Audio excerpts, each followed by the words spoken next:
Friends, welcome to Kannamadi IAS and KS YouTube channel. ನೋಡಿ, current affairs ಕ್ಲಾಸ್ಗಳನ್ನು ಯಾರ್ಯಾರು ನೋಡಿಲ್ಲೋ ನೀವು ಕರೆಂಟ್ ಅಫೇರ್ಸ್ ವಿಡಿಯೋಗಳನ್ನ ನೋಡ್ಬೋದು ಫ್ರೆಂಡ್ಸ್. ಸ್ಪೆಷಲಿ ಈ PC ಎಕ್ಸಾಮ್ ಸಂಬಂಧನೇ ಸಪ್ರೇಟಾಗಿ ಕರೆಂಟ್ ಅಫೇರ್ಸ್ ಮತ್ತು ಹಳೆಯ ಕ್ವಶನ್ ಪೇಪರ್ಸ್ಗಳನ್ನು ಮಾಡಲಾಗ್ತಾ ಇದೆ. 2021ನೇ ಸಾಲಿನ ಈ ಒಂದು ಕ್ವಶನ್ ಪೇಪರ್ PC ಕ್ವಶನ್ ಪೇಪರ್ಸ್ನ ನಾನಿವತ್ತು ಸಾಲ್ವ್ ಮಾಡ್ತಾ ಇದ್ದೀನಿ. ಒಂದೇದು ಹೇಳಬೇಕು ಅಂದರೆ ಕಂಪೇರ್ ಟು ಮೊದಲಿನ ಕ್ವಶನ್ ಪೇಪರ್ ಸ್ವಲ್ಪ ನಿಮಗೆ ಡಿಫಿಕಲ್ಟಿ ಇದೆ ಫ್ರೆಂಡ್ಸ್. ಅಂದರೆ ಪ್ರಶ್ನೆಗಳನ್ನು ಸ್ವಲ್ಪ ಅನಾಲಿಟಿಕ್ ಆಗಿ ಕೇಳಿದ್ದಾರೆ. ಡೆಫಿನೆಟ್ಲಿ ಇಲ್ಲಿ ನಿಮ್ಮ ಕಟಪ್ ಕೂಡ ಕಡಿಮೆ ನಿಂತಿತ್ತು. ಸೊ ಹಾಗಾಗಿ ಸರಿಯಾಗಿ ಕ್ವಶನ್ಸ್ಗಳನ್ನು ಓದುವಂಥ ಅವಶ್ಯಕತೆ ಇದೆ. ಆಘಾತ ಪಡುವಂಥ ಅವಶ್ಯಕತೆ ಇಲ್ಲ. ನೀವೆಲ್ಲ ಓದಿರ್ತೀರ, ಆದರೆ ನೀವು ಟಫ್ ಇದೆ, 2 ಲೈನ್ 4 ಲೈನ್ ಕ್ವಶನ್ ಕೇಳಿದ್ದಾರೆ ಅಂದ್ಕೊಳ್ಳೋ ಅವಶ್ಯಕತೆ ಇಲ್ಲ. ಅದೇ ಕ್ವಶನನ್ನು ಸರಿಯಾದ ರೀತಿಯಲ್ಲಿ ಓದಲ್ಲಿ ಇದು ನಿಮಗೆ ಈಸಿ ಆಗುತ್ತೆ. ಇವತ್ತಿನ ಮೊದಲನೇ ಪ್ರಶ್ನೆ, ಮೋಟಾರು ವಾಹನ ಅಪಘಾತದಲ್ಲಿ ಈ ಕೆಳಗಿನವುಗಳಲ್ಲಿ ಯಾವುದು ಅಪಾಯಗಳು ಅಂತ ಹೇಳ್ಬಿಟ್ಟು ಕೇಳಿದ್ದಾರೆ ಫ್ರೆಂಡ್ಸ್. ಚೂರಾದ ಗಾಜು ಡೆಫಿನೆಟ್ಲಿ ಅಪಾಯ ಇದೆ. ಮೊನಚಾದ ಲೋಹದ ಅಂಚುಗಳು ಡೆಫಿನೆಟ್ಲಿ ಅಪಾಯವನ್ನು ನಿಮಗೆ ಒಡ್ತವೆ. ಜಾರು ಘನಿರೋಧಕ ಇದು ಕೂಡ ಅಪಾಯ ಒಡ್ಡುತ್ತೆ. ಇವುಗಳಲ್ಲಿ ಎಲ್ಲವೂ ಇವೆಲ್ಲವೂ ಕೂಡ ಅಪಾಯ ಒಡ್ಡುವಂಥವೇ ಆಗಿದ್ದಾವೆ ಫ್ರೆಂಡ್ಸ್. ಆಕ್ಸಿಡೆಂಟಲ್ಲಿ ರೀಸೆಂಟ್ಲಿ ಆಕ್ಸಿಡೆಂಟ್ ಕೇಸ್ಗಳು ಹೆಚ್ಚಾಗ್ತಿದ್ದಾವೆ ಅಂತ ಇವತ್ತಿನ ಪೇಪರಲ್ಲಿ ಕೂಡ ಒಂದು ಆರ್ಟಿಕಲ್ ಬಂದಿದೆ.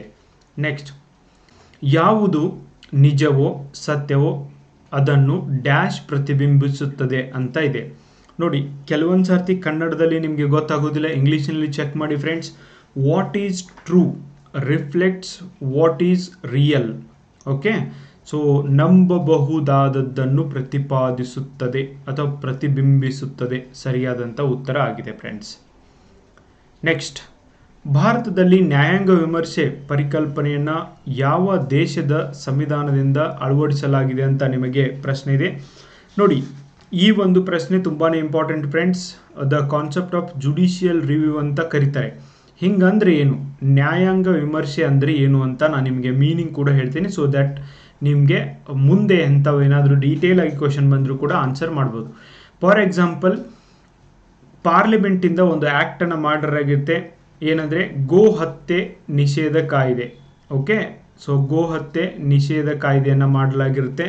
ಸೊ ಪಾರ್ಲಿಮೆಂಟ್ ಇದನ್ನು ಮಾಡಿರುತ್ತೆ.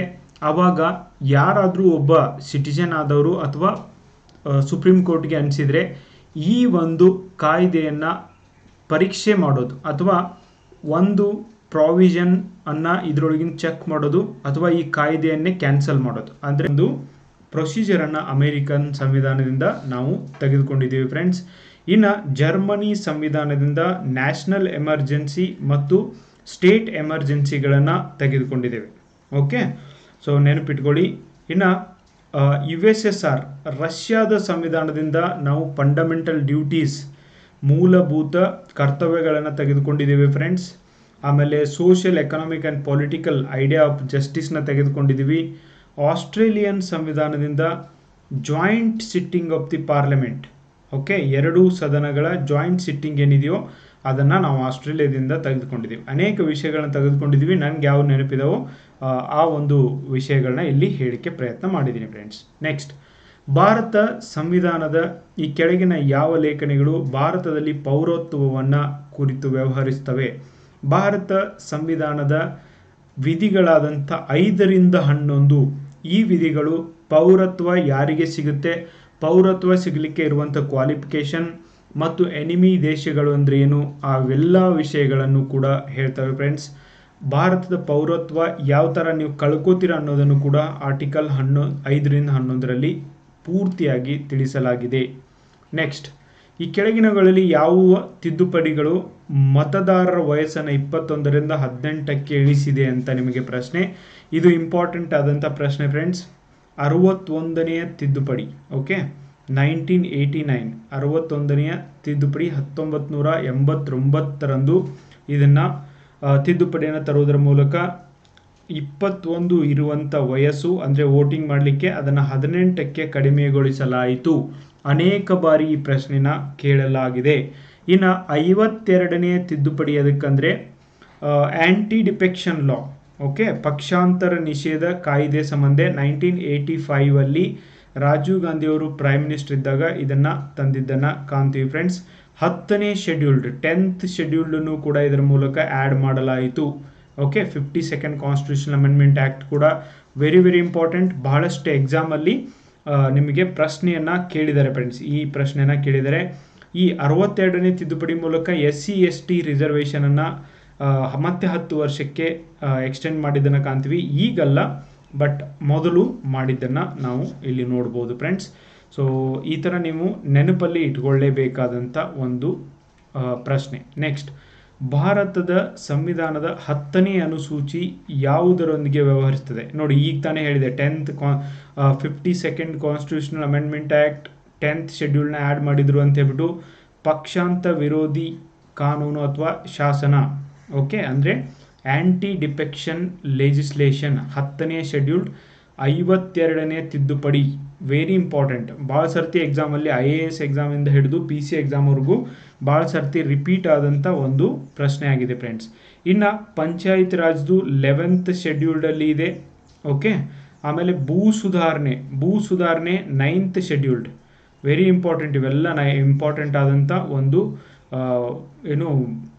ಶೆಡ್ಯೂಲ್ಗಳಾಗಿದ್ದಾವೆ ಫ್ರೆಂಡ್ಸ್.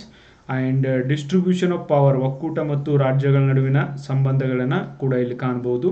ಸೊ ಇದರಿಂದ ಇಷ್ಟು ಇಂಪಾರ್ಟೆಂಟ್ ನೆನಪಿಟ್ಕೊಳ್ಳಿ. 73ನೇ ತಿದ್ದುಪಡಿ ಕಾಯ್ದೆಯು ಮಹಿಳೆಯರಿಗೆ ಒಟ್ಟು ಸ್ಥಾನದಲ್ಲಿ ಎಷ್ಟು ಸ್ಥಾನಗಳನ್ನು ಕಡಿಮೆ ಇಲ್ಲದಂತೆ ಮೀಸಲಾತಿ ನೀಡಬೇಕು ಎಂದು ಹೇಳಿದೆ ಅಂತ ನಿಮಗೆ ಪ್ರಶ್ನೆ. 1/3 ನೀಡಬೇಕು ಅಂತ ಹೇಳಿದೆ ಫ್ರೆಂಡ್ಸ್. ಅಂದರೆ 33% ರಿಸರ್ವೇಷನನ್ನು ನೀಡಲೇಬೇಕು ಅಂತ ಹೇಳಿದೆ. ಆದರೆ ಕರ್ನಾಟಕದಲ್ಲಿ ಇವತ್ತು 50% ರಿಸರ್ವೇಷನ್ ಕೂಡ ಇದೆ ಫ್ರೆಂಡ್ಸ್. ಕೆಲವೊಂದು ರಾಜ್ಯಗಳಲ್ಲಿ ಹರಿಯಾಣ ಆಗಿರ್ಬೋದು, ಅದು ಆದಮೇಲೆ ರಾಜಸ್ಥಾನ ಆಗಿರ್ಬೋದು, 50% ರಿಸರ್ವೇಷನನ್ನು ಮಹಿಳೆಯರಿಗೆ ಪಂಚಾಯಿತಿಗಳಲ್ಲಿ ನೀಡ್ತಾರೆ friends. That is a good thing actually. ನೋಡಿ, ಎಷ್ಟೊಂದು ಲಾಂಗ್ ಕ್ವಶನ್ನ ಕೇಳಿದರೆ PC ಎಕ್ಸಾಮಲ್ಲಿ. ಈ ಕೆಳಗಿನವುಗಳಲ್ಲಿ ಯಾವುದು ಭಾರತದ ನಾಗರಿಕರಿಗೆ ಮೂಲಭೂತ ಕರ್ತವ್ಯಗಳ ಅಡಿಯಲ್ಲಿ ಬರುವುದಿಲ್ಲ?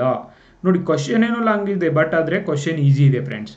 ಒಂದನೇದು, ನೈಸರ್ಗಿಕ ಪರಿಸರವನ್ನು ರಕ್ಷಿಸುವುದು ಮತ್ತು ಸುಧಾರಿಸುವುದು. ಡೆಫಿನೆಟ್ಲಿ ಇದು ಇದೆ, ನಮ್ಮ ಒಂದು ಕರ್ತವ್ಯ ಆಗಿದೆ. ವೈಜ್ಞಾನಿಕ ಮನೋಭಾವ ಬೆಳೆಸುವುದು, ಡೆವಲಪಿಂಗ್ ಸೈಂಟಿಫಿಕ್ ಟೆಂಪರ್, ಇದು ಕೂಡ ಇದೆ ಫ್ರೆಂಡ್ಸ್. ಇದು ನೆಹರೂಜಿಯವರ ಕನಸು ಕೂಡ ಆಗಿತ್ತು. ಅಸ್ಪೃಶ್ಯತೆ ನಿವಾರಣೆಗೆ ಶ್ರಮಿಸುವುದು ಇಲ್ಲ, ಇದು ಫಂಡಮೆಂಟಲ್ ರೈಟ್ಸ್. ಓಕೆ, ಫಂಡಮೆಂಟಲ್ ರೈಟ್ನ ಆರ್ಟಿಕಲ್ 17. ಇದು ಫೇವ್ರೇಟ್ ಕ್ವಶನ್ ಇದೆ PC ಮತ್ತು PSI ಕ್ವಶನ್ ಪೇಪರಲ್ಲಿ ಎವ್ರಿ ಇಯರ್ ಕೇಳ್ತಾರೆ ಫ್ರೆಂಡ್ಸ್, ಆರ್ಟಿಕಲ್ 17ರ ಬಗ್ಗೆ. ಸೊ ಅಸ್ಪೃಶ್ಯತೆ ನಿವಾರಣೆಗೆ ಫಂಡಮೆಂಟಲ್ ರೈಟ್ಸ್ ಅಂದರೆ ಮೂಲಭೂತ ಹಕ್ಕುಗಳಲ್ಲಿದೆ, ಮೂಲಭೂತ ಕರ್ತವ್ಯಗಳಲ್ಲಿ ಇಲ್ಲ. ಎಲ್ಲವೂ ಮೂಲಭೂತ ಕರ್ತವ್ಯಗಳ ಅಡಿಯಲ್ಲಿ ಬರ್ತವೆ, ಇದು ಕೂಡ ತಪ್ಪಾಗಿದೆ. So C is the right answer. Okay, ಸರಿಯಾಗಿ ನೀವು ಇದನ್ನು ಓದಿದರೆ 1 ಮಿನಿಟ್ ಸಾಕು ನಿಮಗೆ ಇದನ್ನು ಆನ್ಸರ್ ಮಾಡಲಿಕ್ಕೆ. ದಯವಿಟ್ಟು ಇದನ್ನು ಒಂದು ತಲೆಯಲ್ಲಿ ಇಟ್ಕೊಳ್ಳಿ ಫ್ರೆಂಡ್ಸ್. ನಿಮಗೆ ಕ್ವಶನ್ ಎಷ್ಟೇ ಈಜಿ ಅನಿಸಿದ್ರು ಕೂಡ 4 ಆಪ್ಷನ್ಸ್ಗಳನ್ನು ಒಮ್ಮೆ ಆದರೂ ಓದಿ ನೀವು ಉತ್ತರವನ್ನು ಹಾಕಿ. ನಿಮಗೆ 2-4 ಕ್ವಶನ್ಸ್ಗಳು ತಪ್ಪಾಗೋದನ್ನು ನೀವು ತಪ್ಪಿಸಿದರೆ ನೀವು ಪಾಸ್ ಆಗೋದು 100%. ನೆಕ್ಸ್ಟ್, ಭಾರತ ಸಂವಿಧಾನದ ಮೊದಲ ಪರಿಚ್ಛೇದವು ಘೋಷಿಸಿರುವಂತೆ ಭಾರತವು, ನೋಡಿ, the first article of the Indian constitution declares that India is a union of state. Definitely India the union of States ಅಂತ ಡಿಕ್ಲೇರ್ ಮಾಡಿದ್ದಾರೆ. ಈ ಪ್ರಶ್ನೆ ಕೂಡ IAS ಎಕ್ಸಾಮಿಂದ ನಿಮ್ಮ PC ಎಕ್ಸಾಮ್ವರೆಗೂ ಕೂಡ ಸೇಮ್ ಪ್ರಶ್ನೆಯನ್ನು ಕೇಳಿದ್ದಾರೆ ಫ್ರೆಂಡ್ಸ್.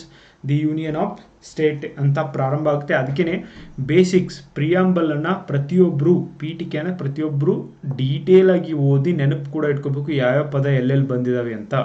ನೋಡಿ, ಇನ್ನೊಂದು ಕ್ವಶನ್ ಎಷ್ಟು ಲಾಂಗ್ ಇದೆ, ಬಟ್ ತುಂಬ ನಿಮಗೆ ಈಸಿ ಕೂಡ ಆಗಿದೆ ಫ್ರೆಂಡ್ಸ್. ಸೊ ಆದ್ದರಿಂದ ಇದು ಇಂಪಾರ್ಟೆಂಟ್.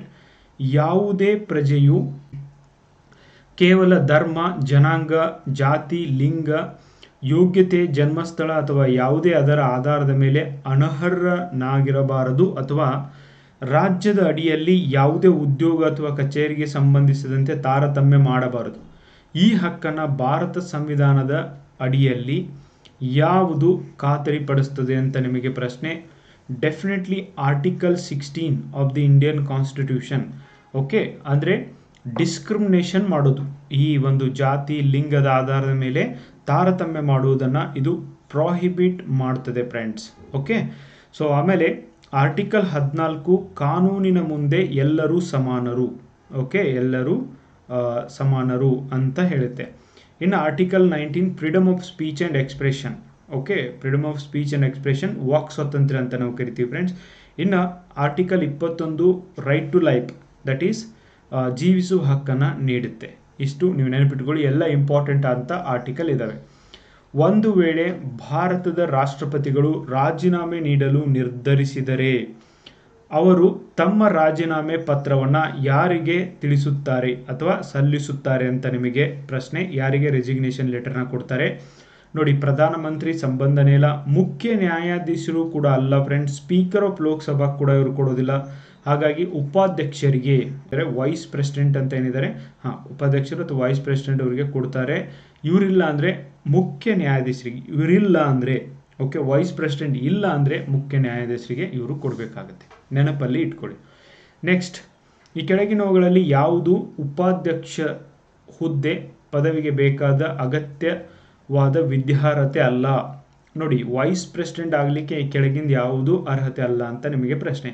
35 ವಯಸ್ಸಾಗಿರಬೇಕು, ಡೆಫಿನೆಟ್ಲಿ ಇವರು ರಾಜ್ಯಸಭಾ ಮೆಂಬರ್ ಆಗಿರಲಿಕ್ಕೆ ಕ್ವಾಲಿಫೈ ಆಗಿರಬೇಕು. ಲೋಕಸಭಾ ಸದಸ್ಯತ್ವಕ್ಕಾಗಿ ಚುನಾವಣೆಯಲ್ಲಿ ಅರ್ಹರಾಗಿರಬೇಕು. ಆಮೇಲೆ ಇವರು ಯಾವುದೇ ಲಾಭದಾಯಕ ಹುದ್ದೆಯನ್ನು ಹೊಂದಿರಬಾರ್ದು. ಎಸ್, ಅವರು ಪ್ರಜೆಯಾಗಿರಬೇಕು, ಭಾರತದ ಪ್ರಜೆ ಆಗಿರಬೇಕು, ಇದು ಕೂಡ ಸರಿಯಾಗಿದೆ. ಲೋಕಸಭೆ ಅಲ್ಲ, ರಾಜ್ಯಸಭೆ ಸದಸ್ಯತ್ವಕ್ಕಾಗಿ ಚುನಾವಣೆಗೆ ಅರ್ಹತೆಯನ್ನು ಹೊಂದಿರಬೇಕು. ಆದ್ದರಿಂದ ಇದು ತಪ್ಪಾಗಿದೆ ಫ್ರೆಂಡ್ಸ್. ಓಕೆ, ಅರ್ಹತೆ ಯಾವ ಹೌಸ್ಗೆ?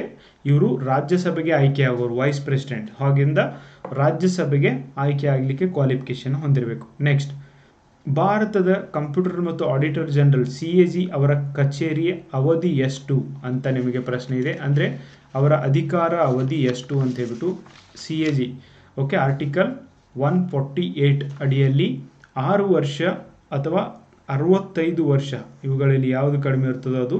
ಸೊ ಇವರ ಒಂದು ಅಧಿಕಾರಾವಧಿ ಆಗಿದೆ ಫ್ರೆಂಡ್ಸ್. ಸೊ ಇವರು ಆಡಿಟ್ಗಳನ್ನು ಮಾಡ್ತಾರೆ. ಓಕೆ, ಇಂಪಾರ್ಟೆಂಟ್, ನೆನಪಲ್ಲಿ ಇಟ್ಕೊಳ್ಳಿ. ನೆಕ್ಸ್ಟ್, ಭಾರತ ಸಂವಿಧಾನದ ಯಾವ ಲೇಖನವು ಭಾರತದಲ್ಲಿ ಚುನಾವಣಾ ಆಯೋಗ ಇರುವುದನ್ನು ಕುರಿತು ಹೇಳ್ತದೆ ಅಂತ ನಿಮಗೆ ಪ್ರಶ್ನೆ.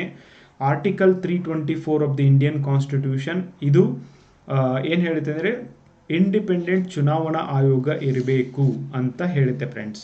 ಓಕೆ, ಇನ್ನು ಆರ್ಟಿಕಲ್ 124 ಏನು ಹೇಳುತ್ತೆ ಅಂದರೆ establishment of supreme court. Okay, supreme ಕೋರ್ಟ್ನ ಬಗ್ಗೆ ಇದು ಹೇಳುತ್ತೆ. ಸೊ ಎರಡು ಆರ್ಟಿಕಲ್ ನಿಮಗೆ ಇಂಪಾರ್ಟೆಂಟ್, ನೆನಪಲ್ಲಿ ಇಟ್ಕೊಳ್ಳಿ. ನೋಡಿ, ರಿಟ್ ಬಗ್ಗೆ ಒಂದು ಕ್ವಶನ್ ಇದೆ friends. Under article 32 of the Indian constitution ರಿಟ್ಸ್ಗಳನ್ನು ಇಶ್ಯೂ ಮಾಡ್ತಾರೆ. ಹೇಬಿಯಸ್ ಕಾರ್ಪಸ್ ಎಂದರೆ ಏನು ಅಂತ. ಓಕೆ, ಇದರ ಪೂರ್ತಿ meaning to have a body, okay, to have a body of ಅಂತ ಆಗುತ್ತೆ ಫ್ರೆಂಡ್ಸ್. ಓಕೆ, ಹೇಬಿಯಸ್ ಕಾರ್ಪಸ್ ಅಂದರೆ to have a body of ಅಂದರೆ ಏನು? ಪೊಲೀಸರು ಅಥವಾ ಇತರೆ ಯಾವುದೇ ವ್ಯಕ್ತಿಯಿಂದ ಅಕ್ರಮವಾಗಿ ಬಂಧನಕ್ಕೊಳಗಾದ ವ್ಯಕ್ತಿಯನ್ನು ಬಿಡುಗಡೆ ಮಾಡಲು ನ್ಯಾಯಾಲಯದಿಂದ ನೀಡುವಂಥ ಒಂದು ಆದೇಶವಾಗಿದೆ.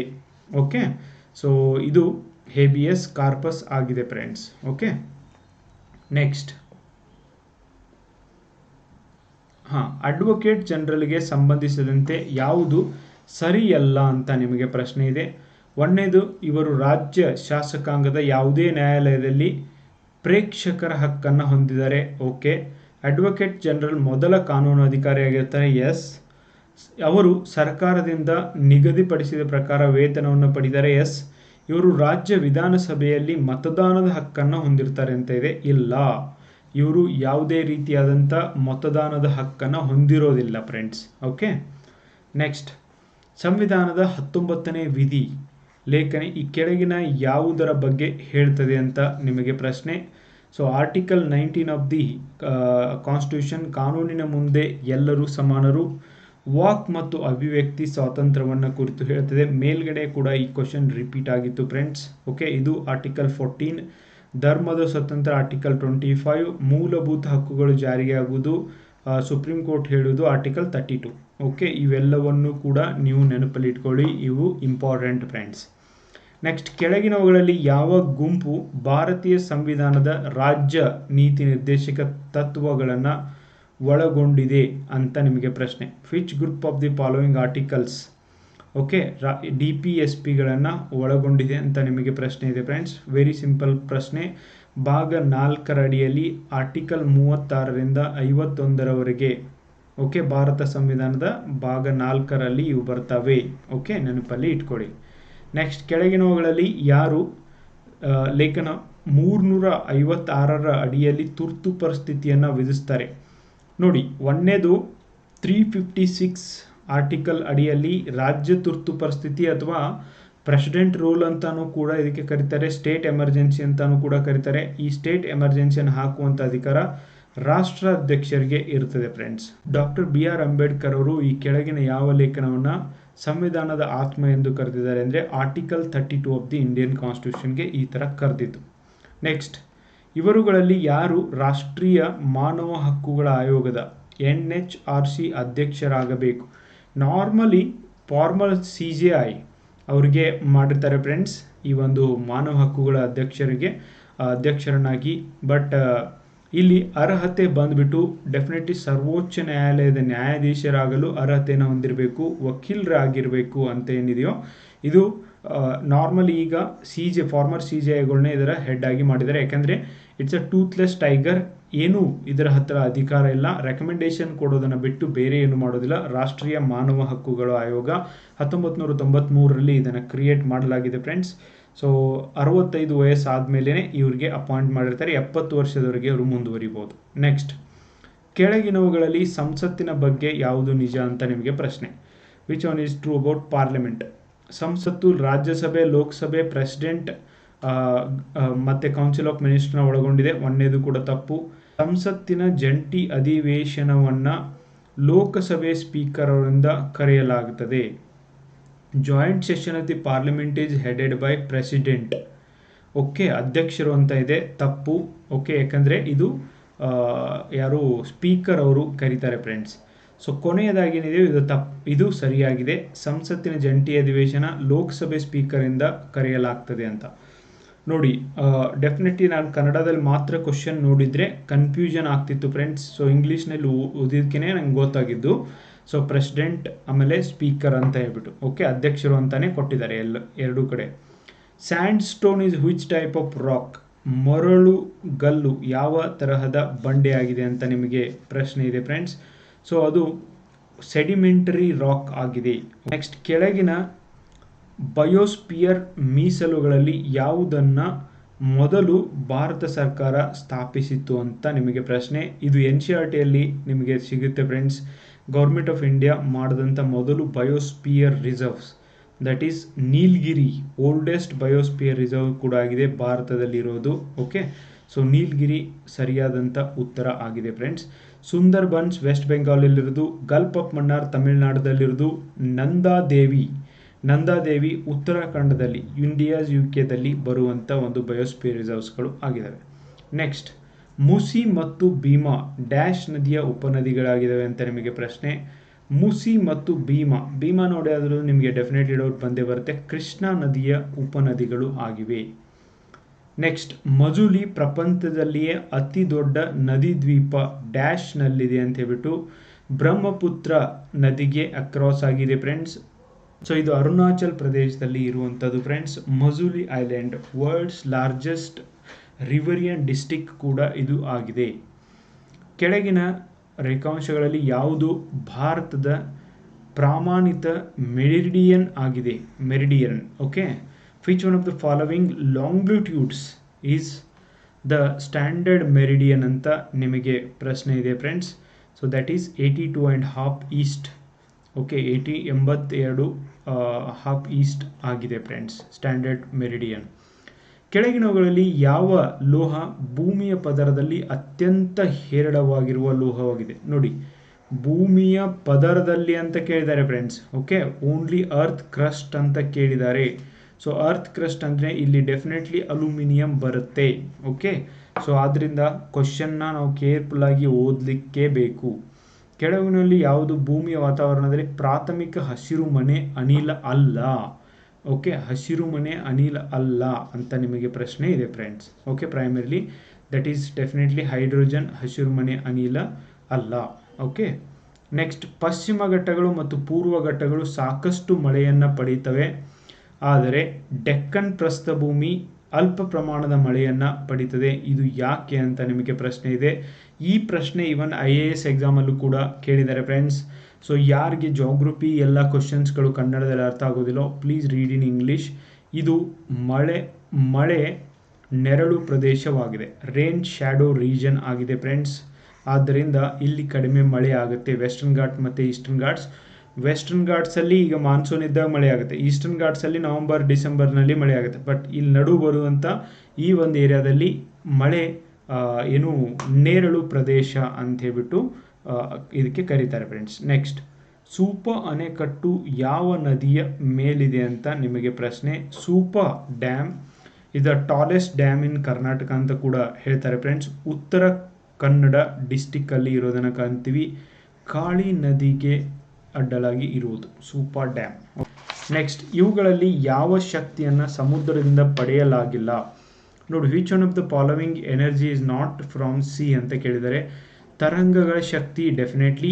ಭೂಶಾಖ ಶಕ್ತಿ ಹೆಸರೇ ಹೇಳುವ ಹಾಗೆ ಭೂಮಿಯಲ್ಲಿನ ಶಾಖದಿಂದ ಇದನ್ನು ಉತ್ಪತ್ತಿ ಮಾಡ್ತಾರೆ.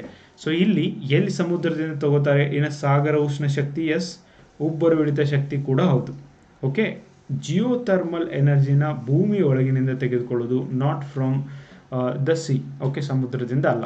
ನೆಕ್ಸ್ಟ್, ಪಶ್ಚಿಮ ಘಟ್ಟಗಳಿಗೆ ಸಂಬಂಧಿಸಿದ ಹೇಳಿಕೆಗಳನ್ನು ಪರಿಗಣಿಸಿ. ನೋಡಿ, ಎಷ್ಟೊಂದು ಲಾಂಗ್ ಕ್ವಶನ್ ಕೇಳಿದರೆ. ಇದು KS ಕ್ವಶನ್ ಆಗಿದೆ ಫ್ರೆಂಡ್ಸ್. ಓಲ್ಡ್ KPSC KS ಎಕ್ಸಾಮಲ್ಲಿ 2020ರಲ್ಲಿ ಕೇಳಿದಂಥ ಒಂದು ಪ್ರಶ್ನೆ. ಅದನ್ನು ಆ್ಯಸ್ ಇಟ್ ಈಸ್ ಕೇಳಿದರೆ. ಒಂದನೇದು, ಇದು ಭಾರತದ ಡೆಕ್ಕನ್ ಪ್ರಸ್ಥಭೂಮಿಯ ಪಶ್ಚಿಮ ಅಂಚಿನಲ್ಲಿ ಸಾಗುತ್ತದೆ ಮತ್ತು ಅರೇಬಿಯನ್ ಸಮುದ್ರದ ಉದ್ದಕ್ಕೂ ಕಿರಿದಾದ ಕರಾವಳಿ ಬಯಲಿನಿಂದ ಪ್ರತ್ಯೇಕವಾಗ್ತದೆ.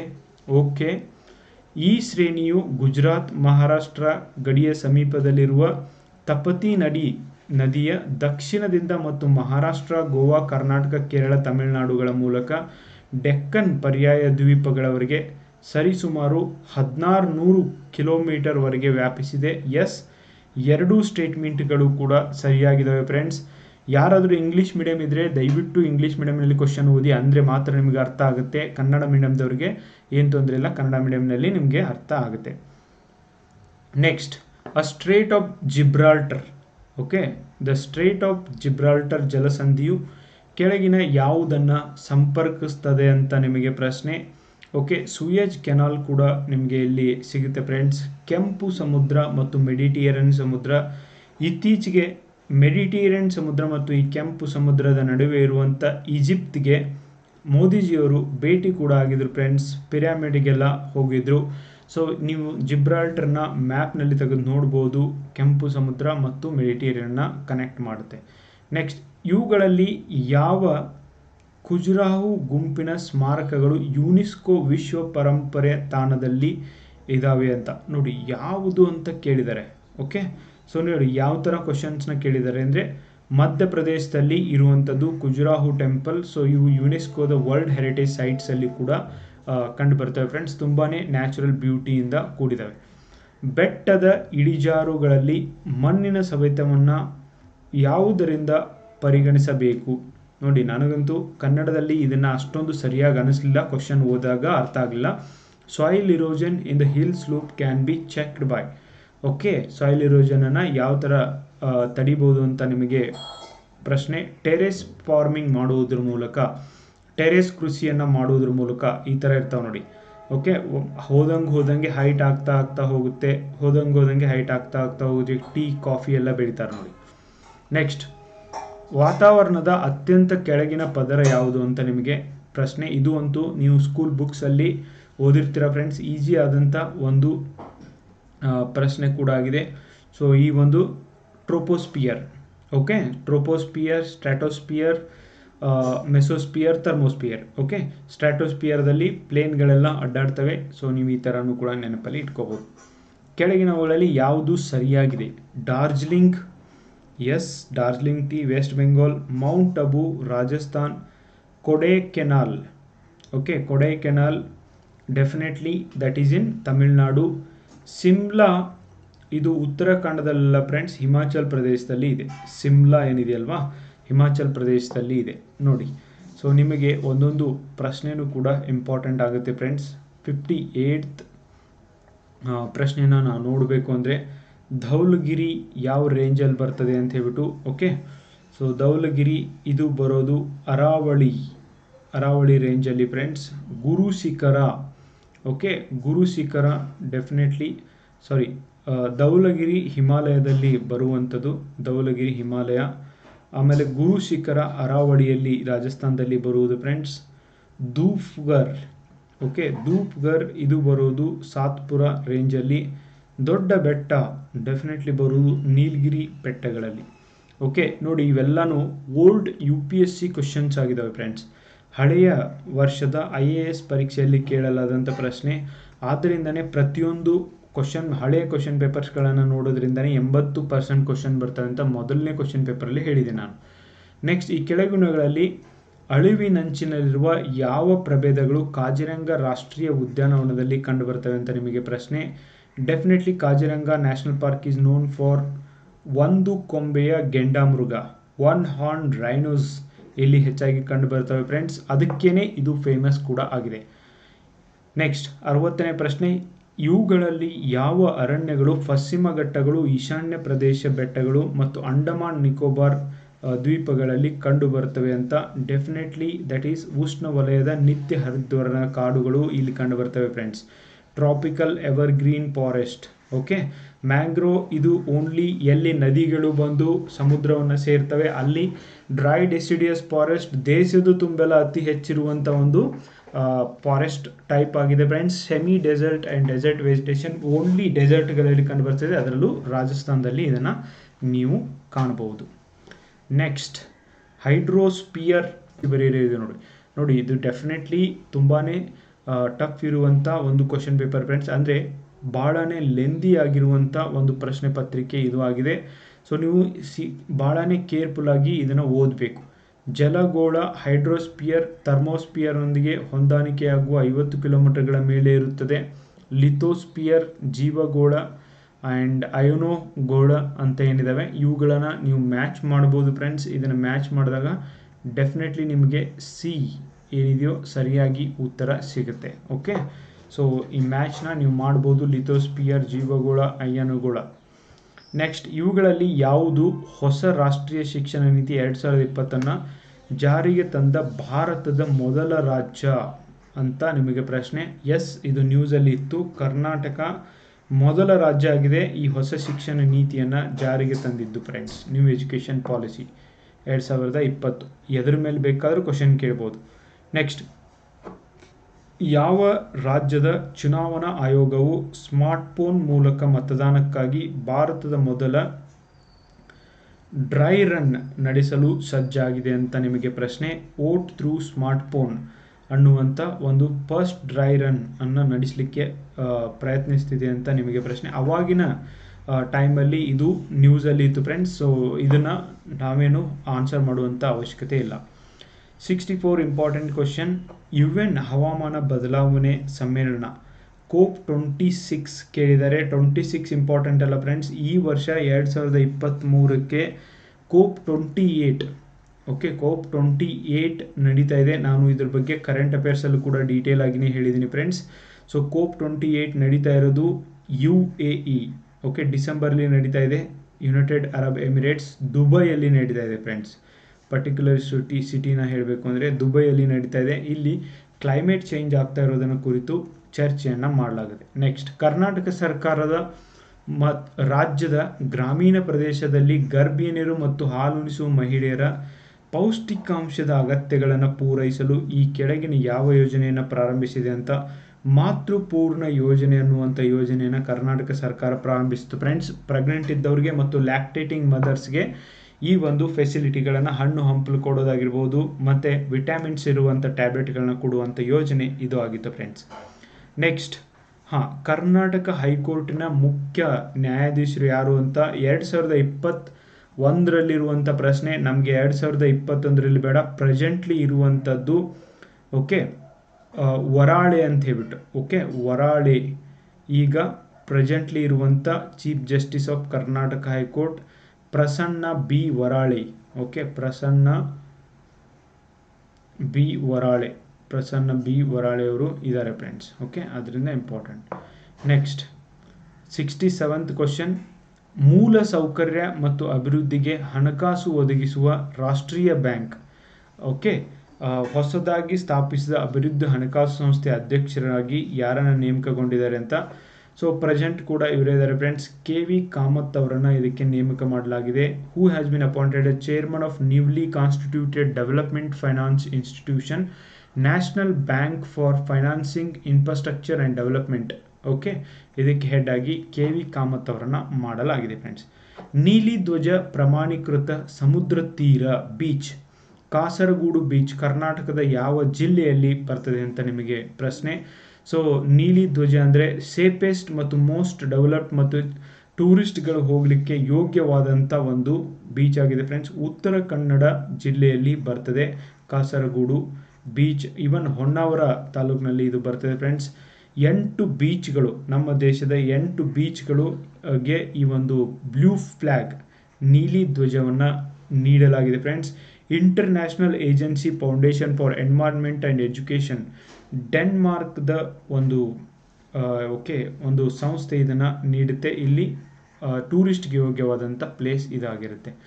ಕರ್ನಾಟಕ ಸರ್ಕಾರವು ಈ ಕೆಳಗಿನ ಯಾವ ಜಿಲ್ಲೆಯಲ್ಲಿ ಮಸಾಲೆ ಪಾರ್ಕ್, ಸ್ಪೈಸ್ ಪಾರ್ಕನ್ನು ಸ್ಥಾಪಿಸಲು ನಿರ್ಧರಿಸಿದೆ ಅಂತ ಹೇಳ್ಬಿಟ್ಟು ನಿಮಗೆ ಪ್ರಶ್ನೆ ಇದೆ. ಸೊ ಅದು ನನ್ ಅದರ್ ದೆನ್ ಚಿಕ್ಕಮಗಳೂರು. ಓಕೆ, ಚಿಕ್ಕಮಗಳೂರಿನಲ್ಲಿ ಮಾಡಬೇಕು ಅಂತ ಪ್ಲ್ಯಾನ್ ಮಾಡಿದ್ದಾರೆ ಫ್ರೆಂಡ್ಸ್. ಮೊದಲನೇದಾಗಿ ಯಾವ ರಾಜ್ಯದ ಉಚ್ಚ ನ್ಯಾಯಾಲಯವು ತನ್ನ ನ್ಯಾಯಾಲಯದ ಪ್ರಕ್ರಿಯೆಯನ್ನು ನೇರ ಪ್ರಸಾರವನ್ನು ಆರಂಭಿಸಿದ್ದು ಅಂತ ನಿಮಗೆ ಪ್ರಶ್ನೆ ಇದೆ. ಗುಜರಾತ್ ನ್ಯಾಯಾಲಯ ಇದನ್ನು ಮೊದಲು ಪ್ರಾರಂಭಿಸಿದ್ದು ಫ್ರೆಂಡ್ಸ್. ಈಗ ಎಲ್ಲ ನ್ಯಾಯಾಲಯಗಳು ಕೂಡ ಮಾಡಿದ್ದೇವೆ. ದೇಶದ ಬಹುತೇಕ ನ್ಯಾಯಾಲಯಗಳಲ್ಲಿ ನೀವು ಲೈವ್ ಆಗಿ ಕೇಸಸ್ಗಳನ್ನ ನೋಡ್ಬೋದು. ಬಹಿಷ್ಕೃತ ಹಿತಕರ್ಣಿ ಸಭೆಯನ್ನು ಸ್ಥಾಪಿಸಿದವರು ಯಾರು ಅಂತ ನಿಮಗೆ ಪ್ರಶ್ನೆ.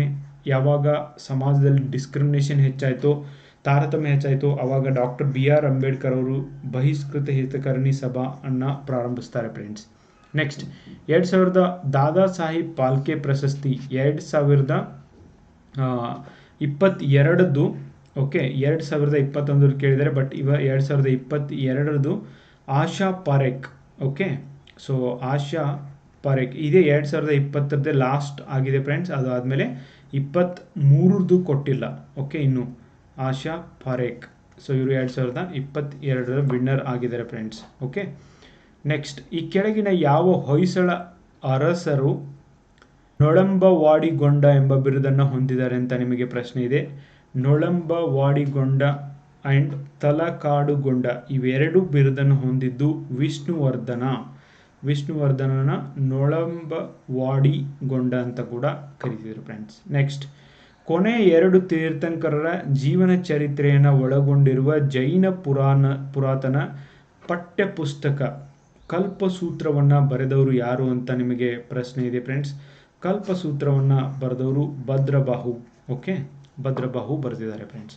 ನೆಕ್ಸ್ಟ್ ಕೆಳಗಿನ ಯಾವ ನಾಯಕರ ಬಂಧನದ ವಿರುದ್ಧ ಪ್ರತಿಭಟಿಸಲು ಜನರು ಜಲಿಯನ್ ವಾಲಾಬಾಗ್ ಹತ್ಯಾಕಾಂಡದಲ್ಲಿ ಜಮಾಯಿಸಿದರು? ಸೊ 1919ರಲ್ಲಿ ನಡೆದಂಥ ಈ ಒಂದು ಇನ್ಸಿಡೆಂಟಲ್ಲಿ ಯಾರು ಒಂದು ಅರೆಸ್ಟ್ ಆಗಿದ್ದಕ್ಕೆ ಇವರು ಅಪೋಸ್ ಮಾಡ್ತಿದ್ರು ಅಂತ ನಿಮಗೆ ಪ್ರಶ್ನೆ. ಸತ್ಯಪಾಲ್ ಮತ್ತು ಸೈಫುದ್ದೀನ್ ಕಿಚಿಲು ಇವರು ಅರೆಸ್ಟ್ ಆಗಿದ್ರು. ಸೊ ಬೈಶಾಖಿ ಫೆಸ್ಟಿವಲ್ ರಂದು 16th ಏಪ್ರಿಲ್ ಎಲ್ಲ ಜನ ಸೇರಿರ್ತಾರೆ. ಜನರಲ್ ಡಯರ್ ಇವ್ರ ಮೇಲೆ ಅಟ್ಯಾಕ್ ಮಾಡಿಸ್ತಾರೆ ಫ್ರೆಂಡ್ಸ್. ಸೊ ಅಷ್ಟು ಇಂಪಾರ್ಟೆಂಟ್, ನೀವು ನೆನಪಲ್ಲಿ ಇಟ್ಕೊಳ್ಳಿ. ಸಬ್ಸಿಡರಿ ಅಲಯನ್ಸ್ ಮೂಲಕ ಬ್ರಿಟಿಷರು ಸ್ವಾಧೀನಪಡಿಸಿಕೊಂಡ ಮೊದಲ ಪ್ರಾಂತ್ಯ ಯಾವುದು? ನೋಡಿ, ಐ ಕ್ಯಾನ್ ಅಂಡರ್ಸ್ಟ್ಯಾಂಡ್ ಯಾರು ಕನ್ನಡ ಮಾಧ್ಯಮದಲ್ಲೇ ಓದಿರ್ತಿರೋ ಮೊದಲಿನಿಂದನೂ ಕೂಡ ಸಬ್ಸಿಡರಿ ಅಲಯನ್ಸ್ ಅಂದರೆ ತಿಳಿಯೋದು ಕಷ್ಟ ಫ್ರೆಂಡ್ಸ್. ಸೊ ಆದ್ದರಿಂದ ಇಂಗ್ಲೀಷ್ ಪದಗಳನ್ನು ಕೂಡ ಓದಬೇಕಾದ್ರೆ ನೋಡಿ, ಒಂದರ ಮೇಲೆ ಡಿಪೆಂಡ್ ಆಗಬೇಡಿ, ನಮಗೆ ಅರ್ಥ ಆಗುತ್ತೆ ಅಂತ ಹೇಳ್ಬಿಟ್ಟು. ಸೊ ಈ ಒಂದು ಪ್ರಶ್ನೆನ ನೀವು ತಪ್ಪು ಹಾಕುವಂಥ ಚಾನ್ಸಸ್ ಇರುತ್ತೆ. ಐ ನೋ ದ್ಯಾಟ್ ನಿಮಗೆ ಡೆಫಿನೆಟ್ಲಿ ಸಹಾಯಕ ಸೈನ್ಯ ಪದ್ಧತಿ ಇದನ್ನು ಕನ್ನಡದಲ್ಲಿ ಕೇಳಿದರೆ ನೀವು ಹೇಳಿಬಿಡ್ತೀರಾ, ಬಟ್ ಆದರೆ ಇಂಗ್ಲೀಷ್ನಲ್ಲಿ ಬಂದಾಗ ನಿಮಗೆ ಟಫ್ ಆಗ್ಬೋದು ಫ್ರೆಂಡ್ಸ್. ಹೈದರಾಬಾದಿನ ಮೊದಲ ನಿಜಾಮ ಸೈನ್ ಮಾಡಿದ್ದು. ಹೈದರಾಬಾದಿನ ನಿಜಾಮನ ಒಂದು ವಿಶೇಷತೆ ಏನು ಅಂದರೆ ಲೈಫಲ್ಲಿ ಒಂದು ವಾರನ್ನು ಮಾಡಿಲ್ಲ, ಯಾರು ಕೂಡ ಗೆದ್ದಿಲ್ಲ ಫ್ರೆಂಡ್ಸ್. ಸೊ ವೆನ್ಎವರ್ ಬ್ರಿಟಿಷ್ ಏನೇನು ಕೇಳಿದ್ರೆ ಆ ಟೈಮಲ್ಲಿ ಮೊದಲಿಗೆ ಬಂದು ಕೊಟ್ಟವನೇ ಇವನೇ ಮಹಾನುಭಾವ. ನೆಕ್ಸ್ಟ್ 1857ರ ದಂಗೆಯ ಕಾರಣಗಳ ಬಗ್ಗೆ ಕೆಳಗಿನ ಹೇಳಿಕೆಗಳನ್ನು ಗಮನಿಸಿ. ಪ್ರಾಣಿಗಳ ಕೊಬ್ಬಿನಿಂದ ಸವರಲ್ಪಟ್ಟ ಸಿಡಿಮದ್ದುನೊಂದಿಗೆ ಕಾರ್ಟಿಜ್ ಎನ್ಫೀಲ್ಡ್ ಬಂದೂಕಿನ ಪರಿಚಯ ಮಾಡಲಾಯಿತು. ಎಸ್. ಡಾಕ್ಟ್ರಿನ್ ಆಫ್ ಲ್ಯಾಬ್ಸ್ ಕಾಯ್ದೆಯ ಪರಿಚಯ, ಇದು ಕೂಡ ಕಾರಣ ಆಯಿತು ಫ್ರೆಂಡ್ಸ್. ಡಾಕ್ಟ್ರಿನ್ ಆಫ್ ಲ್ಯಾಬ್ಸ್ ಅಂದರೆ ದತ್ತು ಮಕ್ಕಳಿಗೆ ಹಕ್ಕಿಲ್ಲ ಎಂಬ ನೀತಿ ಕೂಡ ಇದಕ್ಕೆ ಕಾರಣ ಆಯಿತು. ಅದರಿಂದ ಎರಡು ಆಪ್ಷನ್ಸ್ಗಳು ಸರಿಯಾಗಿದ್ದಾವೆ. ಇವೆರಡು ಮೂಲ ಕಾರಣಗಳೇ ಆಗಿದ್ದಾವೆ. ನೆಕ್ಸ್ಟ್ 78ನೇ ಪ್ರಶ್ನೆ, ಕೆಳಗಿನವುಗಳಲ್ಲಿ ಯಾವುದು ಕೃತಕ ನೌಕಾನೆಲೆಯನ್ನು ಹೊಂದಿರುವ ಏಕೈಕ ಭಾರತೀಯ ಕಣಿವೆ ನಾಗರಿಕತೆ ಆಗಿದೆ ಅಂತ ಹೇಳ್ಬಿಟ್ಟು. So again famous repeated question ಕೂಡ ಆಗಿದೆ. ಲೋಥಾಲ್ ಹರಪ್ಪ ನಾಗರಿಕತೆಯಲ್ಲಿ ಈ ಒಂದು ಕೃತಕ ನೌಕಾನೆಲೆಯನ್ನು ಹೊಂದಿರುವಂಥದ್ದು ಆಗಿತ್ತು ಫ್ರೆಂಡ್ಸ್. ಗುರು ಗ್ರಂಥ್ ಸಾಹಿಬ್ನ ಮೊದಲ ನಿರೂಪಣೆಯಾದ ಆದಿ ಗ್ರಂಥವನ್ನು ಸಂಕಲ್ಪಿಸಿದವರು ಯಾರು? ಓಕೆ, ಗುರು ಅರ್ಜುನ್ ದೇವ್ ಇದನ್ನು ಸಂಕಲ್ಪಿಸಿದರು ಫ್ರೆಂಡ್ಸ್. ಓಕೆ, ನೆಕ್ಸ್ಟ್ ಯಾವುದರ ನಂತರ ಮದ್ರಾಸ್ ಒಪ್ಪಂದಕ್ಕೆ ಸಹಿ ಹಾಕಲಾಯಿತು ಅಂತ ನಿಮಗೆ ಪ್ರಶ್ನೆ ಇದೆ ಫ್ರೆಂಡ್ಸ್. ಮೊದಲ ಆಂಗ್ಲೋ ಮೈಸೂರು ಯುದ್ಧದ ನಂತರ ಈ ಒಂದು ಮದ್ರಾಸ್ ಒಪ್ಪಂದಕ್ಕೆ ಸೈನ್ ಮಾಡಲಾಯಿತು. ಎರಡನೆಯ ಆಂಗ್ಲೋ ಮೈಸೂರು ಯುದ್ಧ ಮಂಗಳೂರು ಒಪ್ಪಂದದ ಮೂಲಕ ಮುಗಿತು. ಮೂರನೆಯ ಆಂಗ್ಲೋ ಮೈಸೂರು ಯುದ್ಧ ಶ್ರೀರಂಗಪಟ್ಟಣ ಒಪ್ಪಂದದ ಮೂಲಕ ಮುಗಿತು. ನಾಲ್ಕನೆಯ ಆಂಗ್ಲೋ ಮೈಸೂರು ಯುದ್ಧ ಕೂಡ ಈ ಶ್ರೀರಂಗಪಟ್ಟಣ ಒಪ್ಪಂದದ ಮೂಲಕನೇ ಮುಗಿದಿದ್ದನ್ನು ಕಾಣ್ತೀವಿ ಫ್ರೆಂಡ್ಸ್. ಓಕೆ, ಇಷ್ಟು ನೆನಪಲ್ಲಿ ಇಟ್ಕೊಳ್ಳಿ. ನೆಕ್ಸ್ಟ್, ಯಾವ ಸಮಾಜ ಸುಧಾರಕರ ಪ್ರಯತ್ನದಿಂದ 1856ರಲ್ಲಿ ವಿಧವಾ ಪುನರ್ವಿವಾಹ ಕಾಯ್ದೆಯನ್ನು ಅಂಗೀಕರಿಸಲಾಯಿತು ಅಂತ ನಿಮಗೆ ಪ್ರಶ್ನೆ ಇದೆ. ನೋಡಿ, ದಯಾನಂದ್ ಸರಸ್ವತಿಯವರ ಒಂದು ಅನುಗ್ರಹದಿಂದ ಇದು ಆಗಿದ್ದನ್ನು ಕಾಣ್ತೀವಿ ಫ್ರೆಂಡ್ಸ್. 1828ನಲ್ಲಿನೇ ರಾಜಾರಾಮ್ ಮೋಹನ್ ರಾಯ್ ಪ್ರಾರಂಭ ಮಾಡಿದರು. ಬಟ್ ಪುನರ್ವಿವಾಹ ಕಾಯ್ದೆಯನ್ನು ಅಂಗೀಕರಿಸಿದ್ದು ದಯಾನಂದ್ ಸರಸ್ವತಿಯವರ ಸಮಯದಲ್ಲಿ. ಯಾವ ಭಾರತೀಯ ರಾಷ್ಟ್ರೀಯ ಕಾಂಗ್ರೆಸ್ ಅಧಿವೇಶನದಲ್ಲಿ ಮೂಲಭೂತ ಅಂಗೀಕರಿಸಲಾಯಿತು ಅಂತ ನಿಮಗೆ ಪ್ರಶ್ನೆ ಇದೆ ಫ್ರೆಂಡ್ಸ್. ಸೊ ಇದು 1931ರ ಒಂದು ಸೆಷನ್ ಆಗಿತ್ತು. ಸೊ 1931ರ ಸೆಷನ್ ನಡೆದಿದ್ದು ಕರಾಚಿ ಅಧಿವೇಶನ ಆಗಿದೆ. ರಾಜ ಅಶೋಕನ ಪ್ರಮುಖ ಶಾಸನಗಳಲ್ಲಿ ಯಾವುದು ಕಳಿಂಗದ ಮೇಲಿನ ವಿಜಯದ ಮಾಹಿತಿ ನೀಡುತ್ತದೆ ಅಂತ ನಿಮಗೆ ಪ್ರಶ್ನೆ. ಪ್ರಮುಖ ಶಿಲಾಶಾಸನ 13ನೇ ಪ್ರಮುಖ ಶಿಲಾಶಾಸನ ಅಥವಾ ಬಂಡೆಗಲ್ಲು ಶಾಸನ ನೀಡುತ್ತೆ. ಬಿಹಾರದಿಂದ ಸಿಪಾಯಿ ದಂಗೆಯನ್ನು ಮುನ್ನಡೆಸಿದವರು ಯಾರು? ಇದು ಕೂಡ KS ನಲ್ಲಿ ಕೇಳಿದರೆ, IAS ನಲ್ಲಿ ಕೂಡ ಈ ಪ್ರಶ್ನೆಯನ್ನು ಕೇಳಿದ್ದಾರೆ ಫ್ರೆಂಡ್ಸ್. ಸೊ ಡೆಫಿನೆಟ್ಲಿ ಈ ಕ್ವಶನ್ ಪೇಪರ್ ತುಂಬಾನೇ ಕ್ವಾಲಿಟಿ ಆಗಿದೆ ಫ್ರೆಂಡ್ಸ್. ಓಕೆ, ಬಿಹಾರದಿಂದ ಕುನ್ವರ್ ಸಿಂಗ್ ಬಂದಿದ್ರು. ಕಾನ್ಪುರದಿಂದ ನಾನಾ ಸಾಹೇಬ್ ಬಂದಿದ್ರು. ಓಕೆ, ಸೊ ಖಾನ್ ಅಬ್ದುಲ್ ಖಾನ್ ಇವರು ಬರೇಲಿಯಿಂದ ಬಂದಿದ್ರು ಫ್ರೆಂಡ್ಸ್. ಓಕೆ, ಇವು ನೆನಪಲ್ಲಿ ಇಟ್ಕೊಳ್ಳಿ. ತಾಂತ್ಯಾ ಟೋಪಿ ಅಗೇನ್ ಕಾನ್ಪುರದಿಂದ ಬಂದಿದ್ರು. ಓಕೆ, ಸೊ ಇಷ್ಟು ನೆನಪಲ್ಲಿ ಇಟ್ಕೊಳ್ಳಿ. ನೆಕ್ಸ್ಟ್, ಕೆಳಗಿನ ಸತ್ಯಾಗ್ರಹವನ್ನು ಕ್ರಮವಾಗಿ ಬರೆಯಿರಿ ಅಂತ ನಿಮಗೆ ಪ್ರಶ್ನೆ. ಅಹಮದಾಬಾದ್ ಸತ್ಯಾಗ್ರಹ 1917, ಚಂಪಾರಣ್ಣ ಸತ್ಯಾಗ್ರಹ 1918 ಆ್ಯಂಡ್ ರೌಲತ್ ಕಾಯ್ದೆ ಬಂದಿದ್ದು 1919ರಲ್ಲಿ 1919ರಲ್ಲಿ ರೌಲತ್ ಕಾಯ್ದೆ ಬಂದಿದ್ದನ್ನು ಕಾಣ್ತೀವಿ. ಇದಕ್ಕೆ ಸರಿಯಾದಂಥ ಉತ್ತರ ಡಿ ಆಗಿದೆ ಫ್ರೆಂಡ್ಸ್. ಓಕೆ, ನೆಕ್ಸ್ಟ್, ವೇದಗಳಿಗೆ ಹಿಂತಿರುಗಿ ಈ ಕರೆಯನ್ನು ಯಾರು ನೀಡಿದ್ದಾರೆ ಅಂತ ನಿಮಗೆ ಪ್ರಶ್ನೆ. ವೇದಗಳಿಗೆ ಹಿಂತಿರುಗಿ ಎಂಬ ಕರೆಯನ್ನು ನೀಡಿದವರು ದಯಾನಂದ್ ಸರಸ್ವತಿಯವರು. Okay, so go back to Vedas ಎಂದು ಹೇಳಿದವರು ದಯಾನಂದ್ ಸರಸ್ವತಿ. ವಿಜಯನಗರದ ಯಾವ ರಾಜ ಅಥವಾ ಚಕ್ರವರ್ತಿಗಳ ಆಸ್ಥಾನಕ್ಕೆ ವಿದೇಶಿ ಪ್ರವಾಸಿಗ ಅಬ್ದುಲ್ ರಜಾಕ್ ಭೇಟಿ ನೀಡಿದ್ದರು ಅಂತ ನಿಮಗೆ ಪ್ರಶ್ನೆ ಇದೆ ಫ್ರೆಂಡ್ಸ್. ಸೊ ಇವರು ಪರ್ಷಿಯನ್ ದೇಶದಿಂದ ಭೇಟಿ ನೀಡಿದರು. ಅಬ್ದುಲ್ ರಜಾಕ್ ದೇವರಾಯ II ಇವರ ಒಂದು ಆಸ್ಥಾನಕ್ಕೆ ಭೇಟಿ ನೀಡಿದ್ದನ್ನು ಕಾಣ್ತೀವಿ ಫ್ರೆಂಡ್ಸ್. ಓಕೆ, ಕೃಷ್ಣ ದೇವರಾಯನ ಕಾಲದಲ್ಲಿ ಬಾರ್ಬೋಸಾ ಡೊಮಿಂಗೋ ಪೇಸ್ ಇವರು ಪೋರ್ಚುಗೀಸರಾಗಿದ್ದರು. ಇವರು ಒಂದು ಭೇಟಿಯನ್ನು ನೀಡಿದರು ಫ್ರೆಂಡ್ಸ್. ಇನ್ನು ಅಚ್ಯುತರಾಯನ ಕಾಲದಲ್ಲಿ ನೂನೀಸ್. ಓಕೆ, ಇವೆಲ್ಲ ಕ್ವಶನ್ ಕೇಳಿದರು, ಭಾಳ ಸರ್ತಿ ಕ್ವಶನ್ ಕೇಳಿದಂಥ ಒಂದು ಪ್ರಶ್ನೆಗಳು. ನೂನೀಸ್ ಇವರು ಪೋರ್ಚುಗೀಸ್ ಆಗಿದ್ದರು ಅಚ್ಯುತರಾಯನ ಕಾಲದಲ್ಲಿ. ಗುಪ್ತರ ಕಾಲದಲ್ಲಿ ರಚಿಸಲಾದ ದೇವಿ ಚಂದ್ರಗುಪ್ತಂ ಇದರ ಲೇಖಕರು ಯಾರು ಎಂದು ನಿಮಗೆ ಪ್ರಶ್ನೆ ಇದೆ. ಸೊ JV ಚಂದ್ರಗುಪ್ತಂ ಬರೆದಿದ್ದು ವಿಶಾಖದತ್ತ ಇವನ್ ಮುದ್ರಾ ರಾಕ್ಷಸವನ್ನು ಕೂಡ ಬರೆದಿದ್ದಾರೆ ಫ್ರೆಂಡ್ಸ್. ಕಾಂಗ್ರೆಸ್ಸಿನ ಯಾವ ಅಧಿವೇಶನದಲ್ಲಿ ಪೂರ್ಣ ಸ್ವರಾಜ್ ಬೇಡಿಕೆಯನ್ನು ಕಾಂಗ್ರೆಸ್ನ ಗುರಿಯಾಗಿ ಮೊದಲು ಬಾರಿಗೆ ಸ್ವೀಕರಿಸಲಾಯಿತು ಅಂತ ನಿಮಗೆ ಪ್ರಶ್ನೆ. ಸೊ ಈ ಒಂದು ಲಾಹೋರ್ ಸೆಷನ್, ಓಕೆ, ಇಂಪಾರ್ಟೆಂಟ್ ಆದಂಥ ಲಾಹೋರ್ ಸೆಷನ್ನಲ್ಲಿ ಇದನ್ನು ಮಾಡಲಾಯಿತು ಫ್ರೆಂಡ್ಸ್. ಪೂರ್ಣ ಸ್ವರಾಜನ್ನು ಘೋಷಣೆ ಮಾಡಲಾಯಿತು. ಸೋನಾರ್ ಅನ್ನು ಯಾವುದಕ್ಕೆ ಬಳಸಲಾಗುತ್ತದೆ? ಇದು ಹಿಂದಿನ ಕ್ವಶನ್ ಪೇಪರ್ ನಾನು ಏನು ಡಿಸ್ಕಸ್ ಮಾಡಿದ್ದೀನೋ ಅದರಲ್ಲೂ ಕೂಡ ಬಂದಿರುವಂಥ ಒಂದು ಪ್ರಶ್ನೆ ಆಗಿದೆ ಫ್ರೆಂಡ್ಸ್. ನೀರೊಳಗಿನ ಸಂವಹನಕ್ಕಾಗಿ ಅಂದರೆ ನೀರಿನೊಳಗಿರುವಂಥ ಸೌಂಡನ್ನು ಕಂಡುಹಿಡಲಿಕ್ಕೆ ಸೋನೋಗ್ರಫಿ ಅಥವಾ ಸೋನಾರನ್ನು ಉಪಯೋಗ ಮಾಡಲಾಗುತ್ತೆ. ಬಂಗಾಳದ ಶಾಶ್ವತ ಕಂದಾಯ ವಸಾಹತು ಯಾರಿಂದ ಪರಿಚಯಿಸಲಾಯಿತು ಅಂತ ನಿಮಗೆ ಪ್ರಶ್ನೆ. Permanent revenue settlement in Bengal was introduced by ಅಂತ ಡೆಫಿನೆಟ್ಲಿ ದಟ್ ಈಸ್ ಕಾರ್ನ್ವಾಲಿಸ್ ಅವರು ಇದನ್ನು ಇಂಟ್ರೊಡ್ಯೂಸ್ ಮಾಡಿದರು ಫ್ರೆಂಡ್ಸ್. ಸಹಾಯಕ ಸೈನ್ಯ ಪದ್ಧತಿಯನ್ನು ವೆಲ್ಲೆಸ್ಲಿ ಅವರು ಇಂಟ್ರೊಡ್ಯೂಸ್ ಮಾಡಿದರು. ಓಕೆ, ಇವೆರಡು ನೆನಪಲ್ಲಿ ಇಟ್ಕೊಳ್ಳಿ. ವೈಸ್ರಾಯ್ ನೇಮಿಸಿದ ಹಂಟರ್ ಕಮಿಷನ್ ಯಾವುದರ ತನಿಖೆ ನಡೆಸಲಿಕ್ಕೆ ಅಂತ ನಿಮಗೆ ಪ್ರಶ್ನೆ. ನೋಡಿ, 2 ಹಂಟರ್ ಕಮಿಷನನ್ನು ಅಪಾಯಿಂಟ್ ಮಾಡ್ತಾರೆ ಬ್ರಿಟಿಷರ ಸಮಯದಲ್ಲಿ. ಒಂದು 1919 ಜಲಿಯನ್ ವಾಲಾಬಾಗ್ ದುರ್ಘಟನೆಯನ್ನು ಎನ್ಕ್ವೈರಿ ಮಾಡಲಿಕ್ಕೆ, ಇನ್ನೊಂದು ಶಿಕ್ಷಣ ಸಂಬಂಧ ಮಾಡಿದ್ದು. ಸೊ ಶಿಕ್ಷಣ ಅಂತೂ ಇಲ್ಲಿ ಕೊಟ್ಟಿಲ್ಲ, ಇಲ್ಲಿ ನಿಮಗೆ ಕ್ಲಿಯರ್ ಆಗಿ ಕೂಡ ಇದೆ ಜಲಿಯನ್ ವಾಲಾಬಾಗ್ ಸರಿಯಾದಂಥ ಉತ್ತರ. ನೆಕ್ಸ್ಟ್, ಅಬ್ರಕವನ್ನು ವಿದ್ಯುತ್ ಕೈಗಾರಿಕೆಗಳಲ್ಲಿ ವ್ಯಾಪಕವಾಗಿ ಬಳಸಲಾಗುತ್ತದೆ ಏಕೆಂದರೆ ಇದು ಕೂಡ ಹಳೆಯ IAS ಪ್ರಶ್ನೆ ಪತ್ರಿಕೆಯಲ್ಲಿ ಬಂದಿರುವಂಥ ಒಂದು ಪ್ರಶ್ನೆ ಆಗಿದೆ ಫ್ರೆಂಡ್ಸ್.